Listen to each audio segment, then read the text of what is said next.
Muito bem, dando continuidade aqui às nossas aulas sobre Sistema Básico de Segurança contra Incêndio 4, também conhecido pelo nome de Sistema de Hidrantes e Mangotinhos. Nós vamos ver aqui nessa aula 1 a aplicação do sistema de hidrante mangotinho, classificação de incêndio contra sua proporção, princípios de incêndio e uso de extintores, quando utilizar o sistema de hidrantes e exigência para o sistema de hidrantes. Só uma ressalva aqui. Essa aula eu vou tentar hospedar ela no YouTube. Então, se eu conseguir, eu vou colocar lá a barra de tempo de cada tópico. E se você julgar que algum tópico não é interessante para você, tipo revisão sobre extintores, de repente você não está interessado sobre esse assunto, pode pular para o tópico que lhe interessa, que não tem problema nenhum. Você não vai perder nada com isso, tá bom? Os sistemas de hidrante e mangotinho presentes nas edificações são formados por uma rede de canalização fixas, com o objetivo de levar a água da fonte de suprimento até o local onde o fogo deve ser combatido por ocasião do incêndio. Esse sistema tem o objetivo de proteger as edificações de incêndios já estabelecidos, nos quais o uso de aparelhos extintores já não é mais suficiente para debelar um incêndio. Além disso, suas reservas técnicas oferecem aos corpos de bombeiro a possibilidade de abastecimento de suas viaturas em caso de incêndio. Ou seja, o que esse texto quer dizer? Ele está dizendo que o sistema de hidrante mangotinho ele é composto por uma tubulação que vai ter dentro da edificação onde ele é exigido. Essa tubulação vai estar cheia de água, vai estar pressurizada a uma determinada pressão. E se eu tiver um princípio de incêndio em que um extintor não seja mais capaz de combater, eu faço uso dessa rede de canalização de água para combater esse incêndio. Ou seja, se eu tiver um incêndio já estabelecido, eu não vou mais combater ele, ele não é mais um princípio de incêndio, então eu não combato ele mais com extintor, e eu vou utilizar a água para fazer a extinção desse incêndio. Além disso, o sistema de hidrante das edificações ele pode ser utilizado pelo Corpo de Bombeiros para abastecimento de suas viaturas em caso de emergência. Como é que isso funciona? Suponhamos que você está combatendo um incêndio próximo a uma edificação onde eu tenha um prédio lá com sistema de hidrante. Eu tenho uma reserva técnica lá em torno de 25 mil litros, que é mais ou menos a reserva técnica que a gente tem em prédios. De repente acabou a água da viatura. A gente está usando o nosso ABT lá de 6 mil litros e de repente a água da viatura acabou. Eu posso ir até essa edificação, logicamente, conversar com o síndico lá, explicar o que eu vou fazer. Eu vou até o hidrante de recalque, que é aquela caixa vermelha que fica na calçada, conecto a minha mangueira ali de 2,5 na boca do hidrante de recalque e na boca de admissão da minha viatura. E eu posso fazer o abastecimento da minha viatura a partir desse hidrante de recalque. Isso é legal? Sim, é legal. Você pode abastecer, e depois você fornece o nosso relatório de ocorrência lá, emitido pelo Siscob, para o síndico do prédio ou para o dono da edificação, e ele consegue, junto à COSAMPA, pegar um bônus dessa água que foi gasta, ou seja, essa água que a gente utilizou, ele não vai pagar, isso está previsto em lei, isso é correto fazer. Claro que isso requer um bom senso do comandante de socorro. Você não vai parar em qualquer edificação, em qualquer circunstância e utilizar a água e botar para cima mesmo do proprietário lá, dizer que vai utilizar, que vai abastecer viatura, não. Isso é somente em caso de emergência. Você está no incêndio lá próximo e não tem outro local para você abastecer, você pode se dirigir até essa edificação e fazer esse abastecimento. Tranquilo? A gente vai assistir um vídeo aqui. Esse vídeo ele é meio antigo já, por isso que a definição dele não está tão boa. Esse vídeo ele é daquela época que ainda se utilizava extintor em carro e estava numa polêmica sobre a troca do tipo de extintor. Não sei se vocês lembram, mas o tipo de extintor que se utilizava em veículos era um extintor de CO2, inicialmente. E o CO2 a gente sabe que ele tem muita eficiência para combater líquido inflamado, ou seja, incêndio classe B, e para combater incêndio de material elétrico energizado, classe C. Porém, ele não é muito eficiente para combater princípio de incêndio em materiais sólidos, tipo de incêndio classe A, que seria um incêndio num banco de um carro, por exemplo. E a gente vai observar aqui que é uma entrevista feita no quartel do Corpo de Bombeiros, em que está com fogo em um carro, tenta apagar com o extintor e o incêndio já está numa proporção que o extintor não consegue apagar. Entenda, este vídeo não é para fazer crítica da guarnição que estava atuando lá, nada disso. É para mostrar que quando o incêndio está numa condição de princípio de incêndio para quando ele foge dessa condição e passa a ser um incêndio já estabelecido. Você vai ver que o extintor tem muita dificuldade de apagar com o extintor e nem consegue apagar. Vamos observar o vídeo aqui e a gente vai fazer alguns comentários a respeito, tá bom? Agora são 7h15. A gente muda de assunto agora porque essa notícia interessa muito para os motoristas, porque a partir de janeiro todos os veículos devem ter um novo extintor de incêndio e quem não fizer a mudança, atenção, vai ser multado. Mariana Martins tem os detalhes. Qual a novidade nesse novo extintor, Mariana?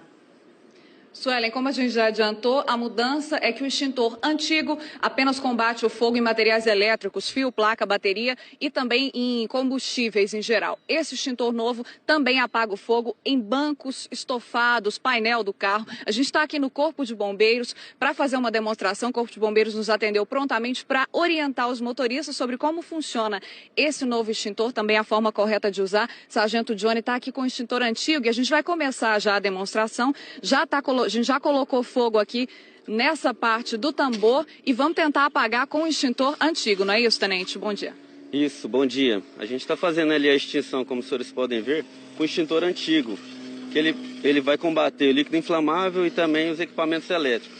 A gente pode observar que ele não está conseguindo combater com tanta eficácia o revestimento, né, o estofado. Então, o Sargento Johnny vai mostrar agora. Só que antes da gente usar o novo, né, o tenente quer mostrar aqui que é importante retirar sempre do plástico, tenente.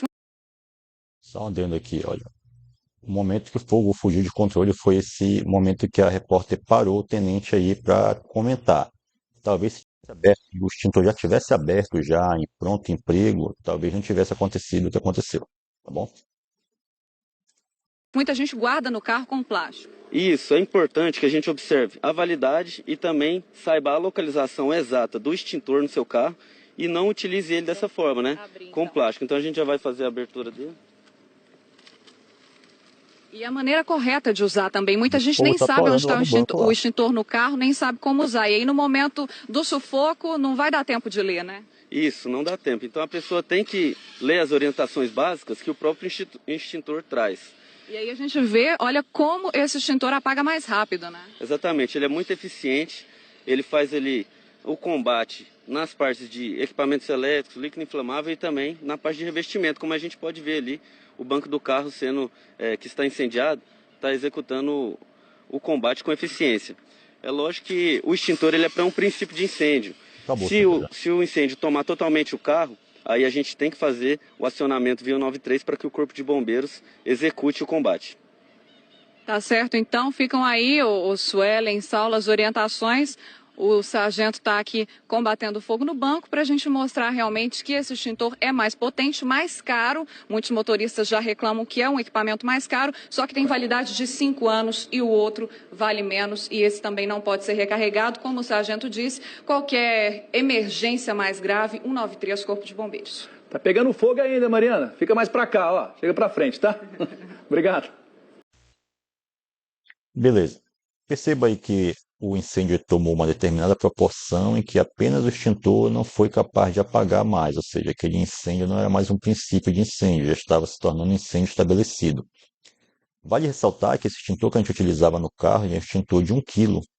E o extintor que a gente vê em edificações por aí, ou é um extintor de 4 kg, ou é um extintor de 6 kg, ou seja, ele tem bem mais material para efetuar o combate a incêndio. Aquele extintor de 1 kg era só um tiro e tinha que ser certeiro, se acabasse já era e você não ia conseguir apagar mesmo, tá bom?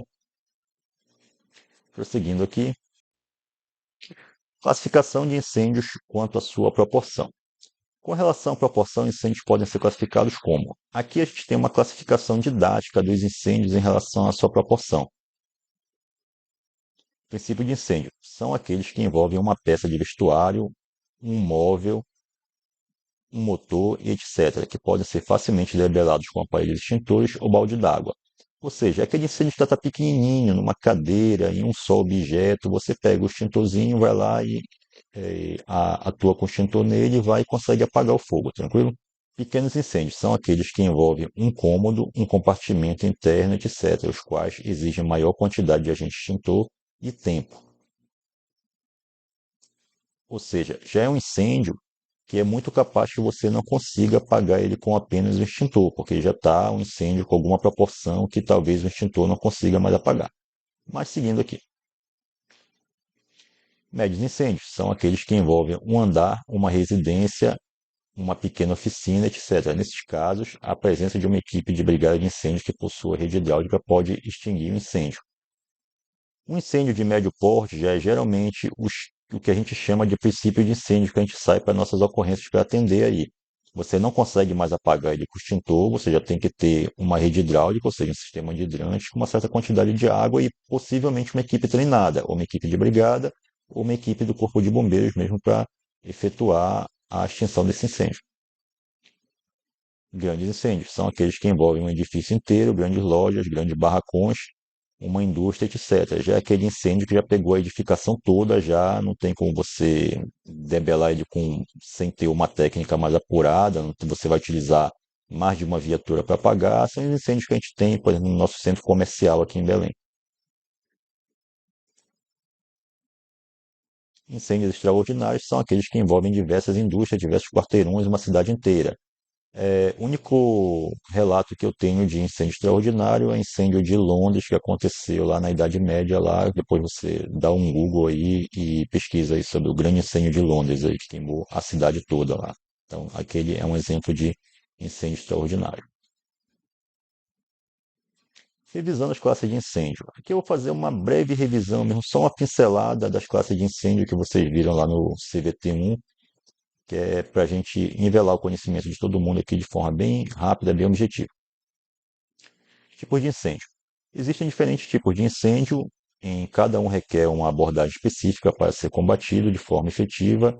Dentre os tipos mais comuns de incêndio temos. Ou seja, de acordo com o tipo de material que está sendo queimado, você vai ter uma classificação de incêndio.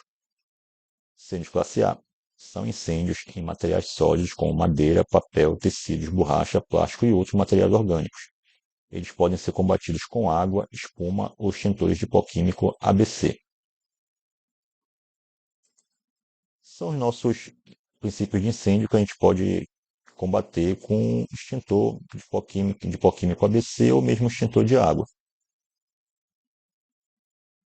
Incêndios classe B são incêndios em líquidos inflamáveis como gasolina, óleo, álcool e outros produtos químicos. Eles requerem extintores com agentes químicos específicos e técnicas de contenção para evitar que se espalhem. Esses já são incêndios em líquidos inflamáveis, em que o princípio de combate principal é por abafamento. Você vai precisar para combater ele, ou de extintor de espuma mecânica, ou de extintor de pó ABC, de forma que você consiga gerar uma camada em cima da superfície que está pegando fogo, de modo a promover um abafamento daquela superfície incendiada para acabar com o incêndio. Incêndio classe C. São incêndios em equipamentos elétricos energizados, como aparelhos eletrônicos, fiação elétrica e disjuntores. Eles exigem o desligamento da eletricidade e o uso de extintores de CO2, pó químico BC, pó químico ABC. Os incêndios classe C são os incêndios que a gente encontra em fiação elétrica e em material elétrico energizado de uma forma geral, e para extinguir eles você vai precisar de extintor ou de CO2, ou de pó BC, ou de pó ABC.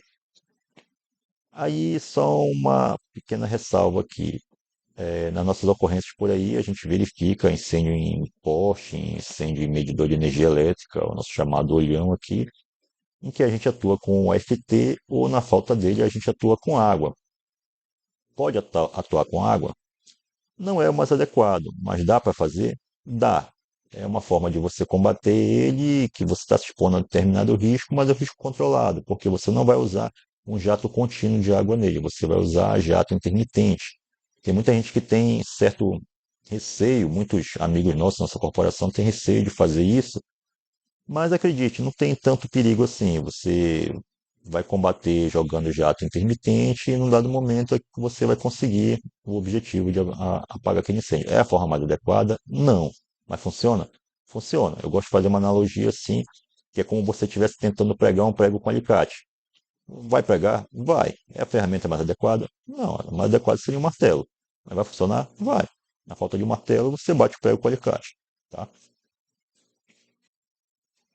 Incêndios classe D. são incêndios em metais inflamáveis, como magnésio, titânio, alumínio e outros metais reativos. Eles requerem técnicas especiais de extinção, como o uso de pó químico seco específico ou materiais não reagentes. Aí são os famosos metais pirofóricos, né, o metal que pega fogo. Aí cita-se o magnésio, titânio, alumínio e outros aí. Você pode combater ele com pó químico ABC ou simplesmente jogar um material não reativo nele. Por exemplo, jogue areia nele. A areia apaga esse tipo de incêndio. Incêndio classe K são incêndios em óleos, gorduras comuns em cozinhas comerciais e industriais. Eles exigem agentes químicos específicos e técnicas de extinção de alta pressão para evitar que se espalhem. Os incêndios classe K geralmente são encontrados em cozinhas industriais, aí, onde você tem um acúmulo de gordura muito grande naquela região da coifa ali. E para você combater ele, você precisa de um agente extintor específico que reaja com aquela gordura ali para poder extinguir a reação de combustão que está ocorrendo ali. E o que me define quando eu preciso de um sistema de hidrante numa edificação? Eu tenho normativas que vão me definir se a edificação precisa ou não de sistema de hidrante. Vamos ver quais são esses critérios aí para que se tenha sistema de hidrante numa edificação. Em termos de área construída, sempre que falamos de sistema de hidrante, estamos indiretamente nos referindo a edificações com área superior a 750 m² e que possuem projeto de incêndio.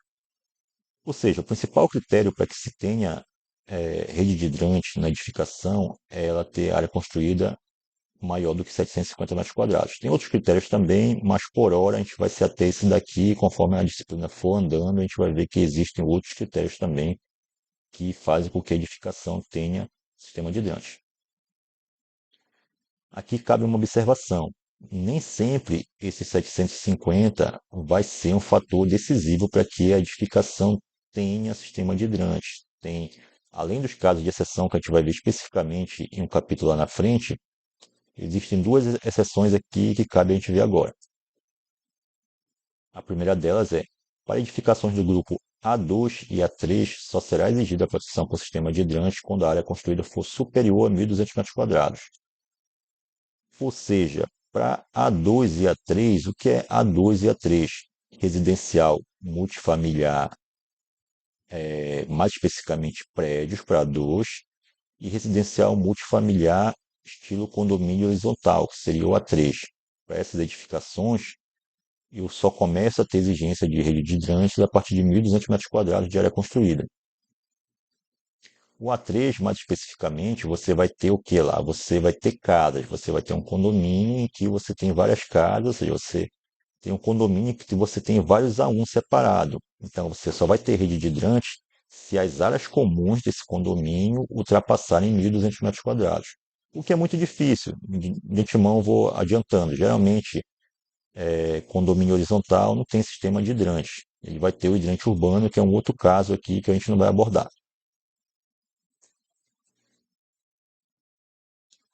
E para edificações de qualquer grupo cuja construção seja anterior ao ano de 2007, só será exigida a proteção por sistema de hidrantes quando a área construída for superior a 1.200 m².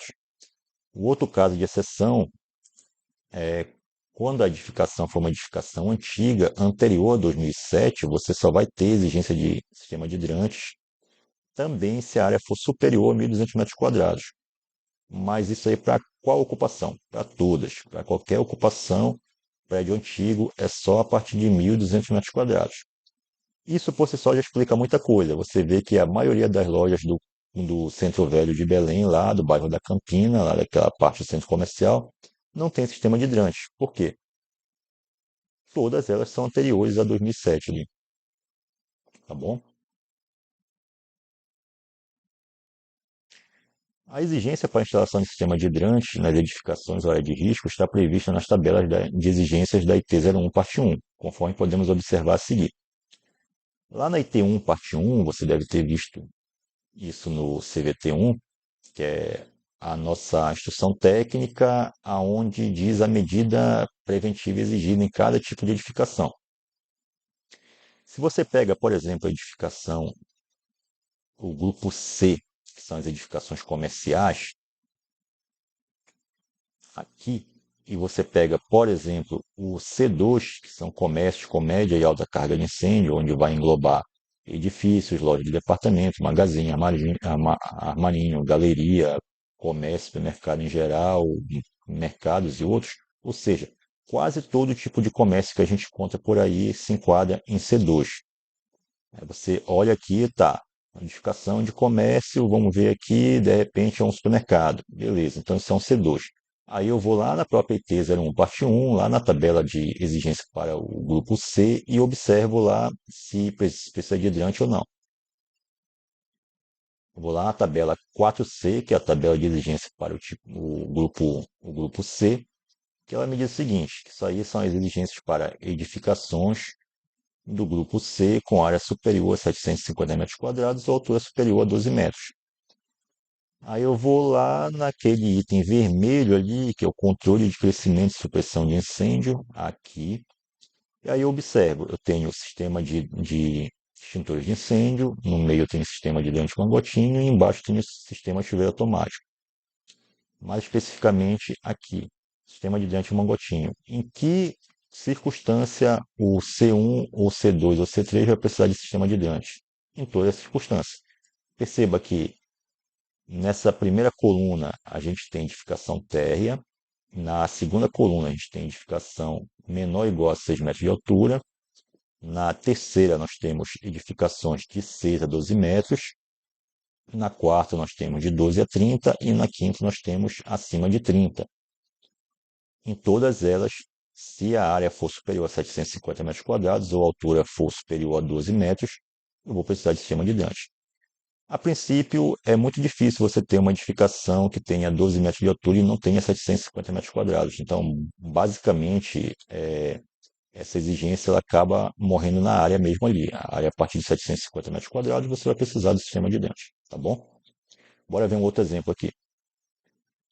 Vamos fazer um exemplo aqui com um depósito, que é o grupo J. Esse aqui.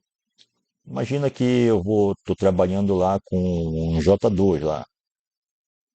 Esse aqui seria todo tipo de depósito e depósito com carga incêndio superior a 300 MJ por metro quadrado. Eu vou lá na tabela do J, que é a tabela 4J2, que trata das edificações da divisão J2 com área superior a 750 metros quadrados, altura superior a 12 metros. Mais uma vez, é muito difícil você ter uma edificação que tenha 12, até perto de 12 metros de altura e não tenha área superior a 750 metros quadrados. Então, essa definição acaba ficando mesmo em termos da área a partir de 750 metros quadrados. Aí, mais uma vez, eu vou lá no item vermelho, lá, controle de crescimento e supressão do incêndio, vou lá no sistema de hidrante mangotinho, e em que circunstância o J2 vai precisar de sistema de hidrante mangotinho? Todas. Para edificação térrea, para edificação de menor de 6 metros, para edificação de 6 a 12, para edificação de 12 a 30 e para edificação acima de 30. Então, passou a ser depósito, eu sempre vou precisar de sistema de hidrante mangotinho se a área ultrapassar 750 metros quadrados. Tá bom? Ah, mas eu quero ver uma que tenha algum tipo de exceção aí. Pode ser? Pode. Vamos ver aqui uma que tenha um tipo de exceção aqui. Imagina o grupo F aqui, local de reunião de público. Vamos falar aqui de uma coisa que agora, no período do Círio, teve muito. F7, instalação provisória. Aqui o grupo F, que é local de reunião de público. Imagina o F7 aqui, que é a instalação temporária. Isso enquadra circo, parque de diversão, feira de exposição, feira agropecuária, rodeio, show artístico e assemelhados, beleza? Vou lá na tabela que trata do F7, que é a tabela 4F7. Edificação da divisão F7 com área superior a 750 metros quadrados, altura superior a 12 metros. Novamente, vou lá no item em vermelho, lá, controle de crescimento e supressão de incêndio, e vou lá no item de sistema de hidrante mangotinho. Beleza. E em que circunstâncias eu vou precisar de ter sistema de hidrante ou mangotinho nesse tipo de edificação? Em todas elas. Aí eu vejo que todas têm uma nota 1. O que essa nota 1 quer dizer? Se você for lá na IT1, parte 1, abaixo de cada tabela de exigência, você tem um quadro de notas lá, em que esse quadro de notas vai mostrar alguma exceção à regra, algum tipo de observação que você precisa levar em consideração quando você for verificar a exigência. Vamos pegar aqui a nota 1, o que ela quer dizer? Notas específicas. 1. Somente para instalações temporárias em edificações permanentes. O que isso quer dizer? Que se você for ter uma edificação temporária, uma instalação temporária dentro de uma edificação permanente e essa instalação temporária ultrapassar 750 metros quadrados, eu preciso ter sistema de hidrante ou mangotinho. Tá, mas me diz um exemplo aí que eu se enquadre nesse caso aí. Aqui em Belém a gente tem um centro de exposição chamado Hangar, em que sempre são feitos eventos lá. Ultimamente fizemos a Feira do Livro lá. Na Feira do Livro, quando a equipe que vai fazer, a empresa responsável pela instalação da Feira do Livro vai fazer o evento lá, ele apresenta um projeto para o Corpo de Bombeiros, mostrando o layout da feira, mostrando as medidas de prevenção contra incêndio, mostrando a locação dos hidrantes. É ele que vai instalar os hidrantes? Não, os hidrantes já existem na edificação Hangar, mas ele precisa mostrar se o layout da feira dele não vai atrapalhar essa distribuição desses hidrantes por lá. Então ele apresenta isso no projeto também da gente, tá bom? Terminando essa aula aqui, voltamos no próximo vídeo.